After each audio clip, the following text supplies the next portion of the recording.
구독자 여러분, 안녕하세요.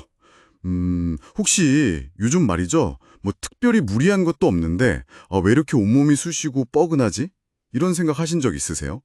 아니면 뭐 이유 없이 계속 피곤하고 기운도 없고 병원에 가봐도 딱히 뭐 별 이상 없습니다. 이런 말만 듣고 그냥 나이 탓인가 보다 하고 그냥 넘기셨다면요.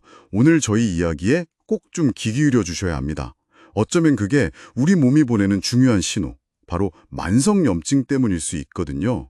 네, 오늘은 이 만성염증이 도대체 뭐고, 이게 왜 위험한지, 특히 암과는 또 어떤 관련이 있는지, 그리고 제일 중요한 거, 어떻게 관리해야 하는지, 여러 연구 결과랑 사례들을 바탕으로 해서 저희가 깊이 있게 한번 파헤쳐 보겠습니다. 그리고 영상 끝까지 보시면요, 이 수많은 정보들 속에서 우리가 절대 놓치지 말아야 할 염증 관리 핵심 포인트 딱 짚어드릴 테니까요, 꼭 함께 해주세요. 자, 오늘 이 분야에 대해서 깊이 있는 통찰을 주실 전문가 모셨습니다. 네, 안녕하세요. 반갑습니다. 방금 말씀하신 것처럼요, 많은 분들이 그냥 피곤해서 그렇다, 아니면 뭐 나이 들어서 그렇겠지 하고 넘기기 쉬운 그런 증상들이요, 사실은 만성염증의 신호일 가능성이 꽤 있습니다. 특히 저희 구독자분들처럼 50대 이상이신 분들께는 더더욱 중요한 내용이 될 겁니다. 그렇군요. 보통 우리가 염증이라고 하면 뭐 발목을 삐거나 어디 베었을 때 붓고 아프고 이런 우리 몸의 자연스러운 방어 반응이잖아요. 네, 맞아요. 근데 문제가 되는 건 만성염증이다 이 말씀이신 거죠. 이게 뭐가 다른 건가요? 네, 그렇습니다. 그 급성염증은 잠깐 앓고 지나가면서 몸이 회복되는 과정의 일부인데요. 만성염증은 그게 아니라 마치 꺼지지 않는 불씨처럼 몸 안에서 아주 오랫동안 조용히 문제를 일으키는 상태를 말합니다. 눈에 확 띄는 증상은 없을 수 있어요. 하지만 서서히 우리 건강을 해치는 거죠. 조용히 진행된다니 더 무서운데요. 그럼 어떤 증상들을 좀 눈여겨봐야 할까요? 특히 50대 이상 분들이 공감하실 만한 걸로요. 네, 대표적인 게요. 특별한 이유 없이 계속 피곤한 것. 정말 쉬어도 개운하지 않은 그런 피로감 있죠. 그리고 몸이 으슬으슬 춥거나 미열이 오르내리는 경우도 있고요. 또 온몸 근육이나 관절이 쑤시고 아픈 거. 특히 아침에 일어났을 때 몸이 뻣뻣한 느낌. 뭐 특정 부위가 작고 붓거나 열감이 느껴지고 아픈 것도 신호일 수 있고요. 그리고 의외로 우울감이나 무기력감 같은 기분 변화도 관련이 있습니다. 염증이 뇌 기능에도 영향을 미치거든요. 기분 변화까지요? 정말 다양하네요. 네, 얼마 전에 뵌 68세 김영순 여사님 같은 경우가 딱 그런데요. 처음에는 다들 그러시듯 아이고 나이 들어서 그런가 보다 하셨대요. 그런데 검사를 해보니까 염증 수치 중 하나인 CRP, 즉 C반응성 단백질 수치가 보통 1 미만이 정상이거든요. 근데 무려 6.8까지 올라가 있었어요. 상당히 심각한 상태였던 거죠. 와, 6.8이면 정말 높은데요? 아니 근데 피곤하고 몸 좀 쑤시고 사실 이런 증상들 주변에 보면 꽤 흔하잖아요. 이게 그렇게 위험한 건가요? 네, 이게 단순히 좀 불편하고 많은 게 아닙니다. 만성염증은요, 당뇨병이나 고혈압, 심혈관 질환 같은 만성질환의 아주 근본적인 원인이 될 수 있어요. 치매 위험도 높이고요. 그리고 정말 강조하고 싶은 건 암과의 연관성입니다. 암이요? 염증이랑 암이 관련이 있다니 좀 더 자세히 설명해 주실 수 있나요? 네, 이게 굉장히 중요합니다. 실제 서울대병원 연구 결과를 보면요. 만성염증이 있는 남성은 그렇지 않은 남성에 비해 암 발생 위험이 38%나 높았고요. 여성은 29% 높았습니다. 더 무서운 건 암으로 인한 사망 위험인데요. 남성의 경우엔 무려 61%나 증가하는 걸로 나타났어요. 61%예요? 와, 정말 충격적인 수치네요. 아니, 염증이 어떻게 암으로까지 이어지는 거죠? 그 과정이 궁금한데요.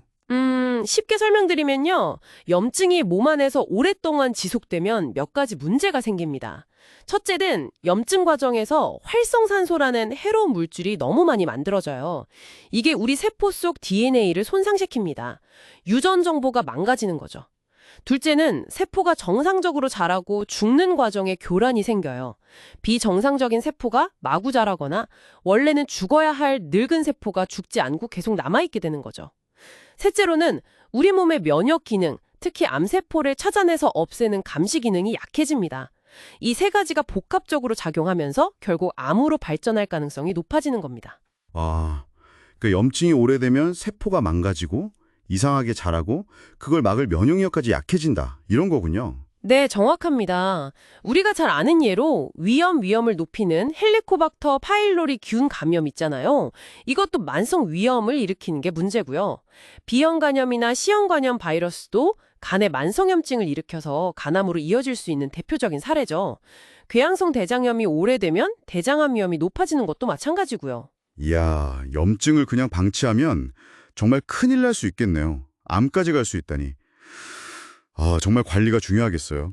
그럼 내 몸에 만성염증이 있는지 없는지 어떻게 할 수 있을까요? 물론 가장 정확한 건 병원에 가셔서 피강사를 해보시는 겁니다.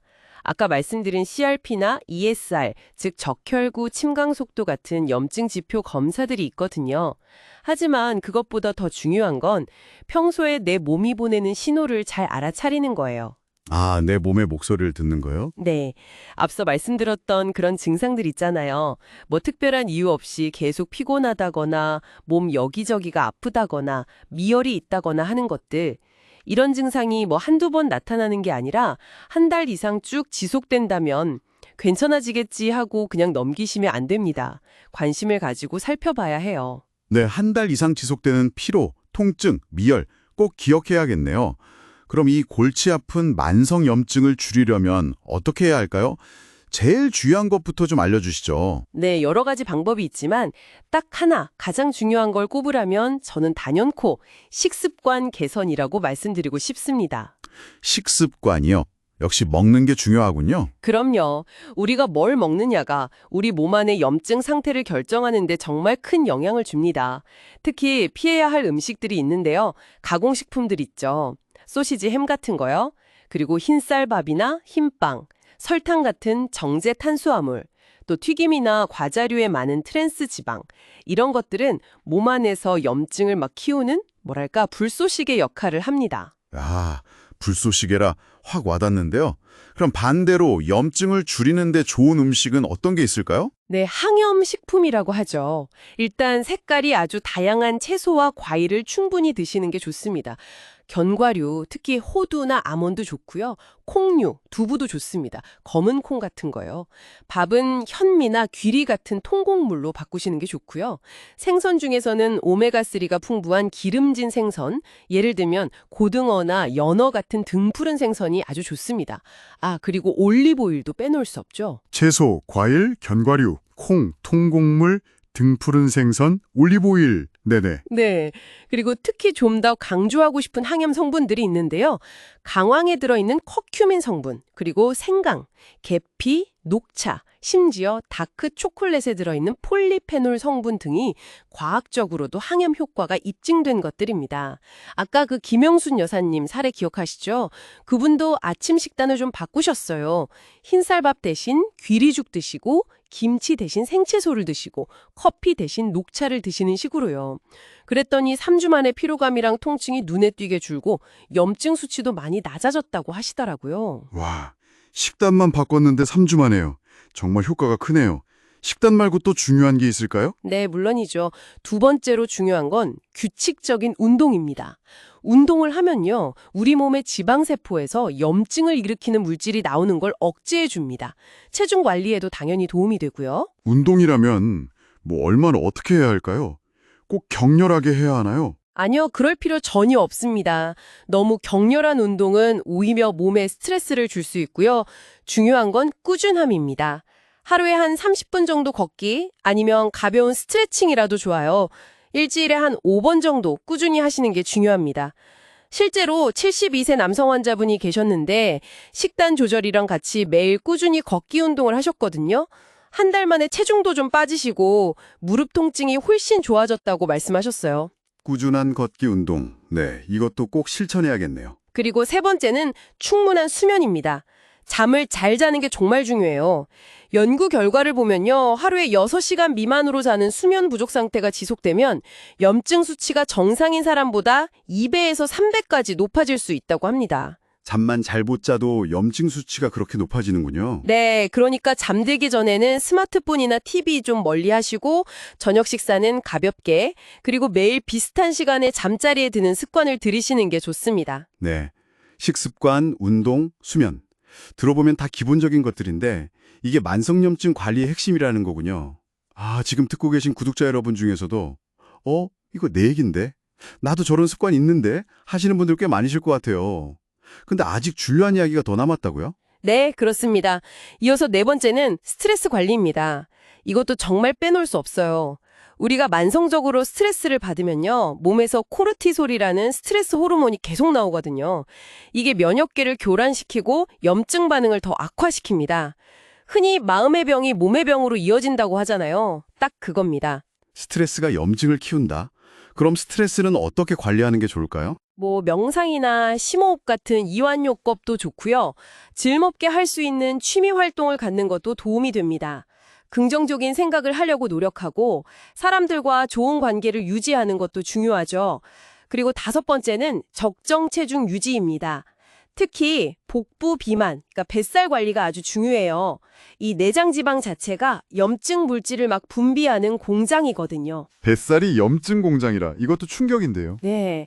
그리고 여섯 번째는 너무나 당연하지만 금연과 절주입니다. 담배와 술은 직접적으로 염증을 악화시키고 면역력을 떨어뜨리는 주범이죠. 그렇죠. 금연 절주는 기본 중의 기본이겠네요. 마지막으로 일곱 번째는 필요하다면 영양 보충제를 활용하는 것도 고려해 볼 수 있습니다. 예를 들어서 오메가3 지방산이나 아까 말씀드린 강황 추출물 커큐민, 비타민C, 비타민 E 같은 것들이 항염 효과가 있는 것으로 알려져 있습니다. 그런데 여기서 정말 중요한 주의사항이 있습니다. 주의사항이요. 네, 절대로 임의로 막 사서 드시면 안 됩니다. 보충제는 개인의 건강 상태나 복용 중인 다른 약물과의 상호작용 등을 고려해야 하거든요. 그러니까 반드시 의사 선생님이나 약사님과 먼저 상담을 하시고 필요하다고 판단될 경우에 권장 용량에 맞춰서 복용하셔야 합니다. 이게 정말 중요해요. 아, 네. 보충제는 꼭 전문가와 상담 후에 신중하게 결정해야 한다는 점 명심하겠습니다. 와, 오늘 만성염증에 대해서 정말 많은 걸 배웠네요. 그냥 피곤하고 여기저기 쑤신다고만 생각했던 그런 증상들이 사실은 우리 몸이 보내는 중요한 경고 신호였고 심지어 암과도 그렇게 깊은 관련이 있다는 사실. 아, 정말 놀랍지 않으신가요, 구독자 여러분? 네, 하지만 여기서 또 중요한 점은요, 이 만성염증이라는 게 우리가 어떻게 생활하느냐에 따라서 충분히 관리하고 또 개선할 수 있다는 겁니다. 오늘 저희가 말씀드린 식습관 개선, 규칙적인 운동, 충분한 수면, 스트레스 관리 같은 것들이 사실 특별하고 대단히 어려운 게 아니잖아요. 어떻게 보면 건강한 삶을 위한 가장 기본적인 원칙들입니다. 맞습니다. 오늘 저희가 처음에 던졌던 질문, 이유 없이 아프고 피곤하다는 그 문제의 원인이 만성염증일 수 있다는 걸 확인했고 또 어떻게 관리해야 하는지에 대한 해답도 얻었습니다. 결국 오늘 이야기의 가장 중요한 핵심은 내 몸이 보내는 작은 신호 하나하나에 귀를 기울이고 나중이 아니라 바로 오늘부터라도 건강한 습관을 하나씩 꾸준히 실천하는 것, 바로 이것이 아닐까 싶습니다. 네, 오늘 저희가 준비한 내용이 구독자 여러분께 조금이라도 도움이 되셨기를 바랍니다. 그리고 앞으로도 저희 채널에서는요, 50대 이상 구독자분들께 정말 꼭 필요한 정확하고 믿을 수 있는 건강 정보를 꾸준히 전해드릴 예정입니다. 이런 유익한 정보를 놓치지 않고 가장 빠르게 바라보시려면 지금 바로 채널 구독과 좋아요 그리고 알림 설정까지 꼭 좀 부탁드리겠습니다. 그래야 저희가 새로운 영상을 올릴 때마다 바로바로 확인하실 수 있거든요. 그리고 주변에 계신 소중한 분들께도 오늘 이 영상 내용을 공유해 주시면 더욱 좋겠죠? 네, 오늘부터 시작하는 그 작은 변화 하나가 구독자 여러분의 더 건강한 내일을 만들 것이라고 믿습니다. 네, 오늘 저희가 준비한 이야기는 여기까지입니다. 다음에도 더 유익하고 알찬 정보로 다시 찾아뵙겠습니다. 구독자 여러분, 늘 건강하시고요. 고맙습니다.